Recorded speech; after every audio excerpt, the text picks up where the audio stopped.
ఓం నారాయణ ఆది నారాయణ ఓం శ్రీ భగవాన్ వెంకయ్య స్వామి గురు బంధువుల రూపంలో ఉన్న సద్గురునాథులకు నా ప్రణామములు.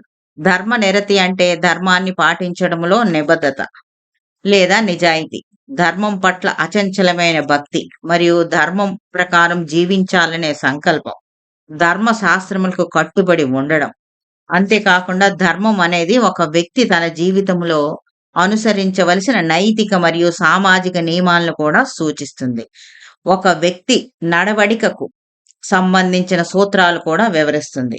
అవధూత శ్రీ భగవాన్ వెంకయ్య స్వామి వారు శరీరగతులుగా ఉన్నప్పుడు మౌనంగా ఉంటూ ఉండేవారు. వాచా బోధించేది తక్కువగా ఉండేది.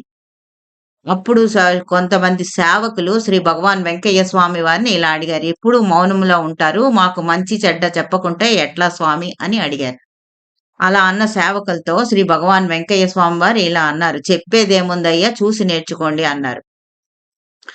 అప్పుడు పెసల సుబ్బరామయ్య సార్ వారు మనకి ఈ విధంగా బోధిస్తున్నారు. ఎక్కడో ఎవరినో చూసి నేర్చుకునే దానికంటే తన ఆచరణతో మనకు బోధించేందుకే మానవ రూపం ధరించి వచ్చిన మహనీయుడే శ్రీ భగవాన్ వెంకయ్య స్వామి వారు.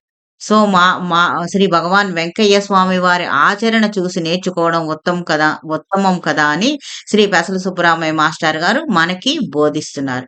శ్రీ భగవాన్ వెంకయ్య స్వామి వారు ధర్మ నిరతి ఇలా ఉండేది. అది నాట్లు వేసే సీజను. స్వామివారి ప్రయాణం మజిలీ మార్చడానికి బండి దొరకడం కష్టంగా ఉంది అప్పుడు. కానీ ఎవరో ఒక పుణ్యాత్ముడు స్వామివారి సేవ కోసం బండి తీసుకొచ్చాడు. సేవకులు సామానంతా బండి ఎక్కించారు. స్వామివారిని కూడా బండి ఎక్కించాలంటే స్వామివారు అంగీకరించలేదు. బండిలో సామానంతా దించేయమని చెప్పారు. ఎందుకు అంటే స్వామివారు సర్వజ్ఞులు కదా, వారి దర్శనం కోసం బిడ్డ కడుపు నొప్పితో బాధపడుతూ ఉంటే ఆ బిడ్డను తీసుకొని స్వామివారి దగ్గరకు ఒక తల్లి వచ్చింది.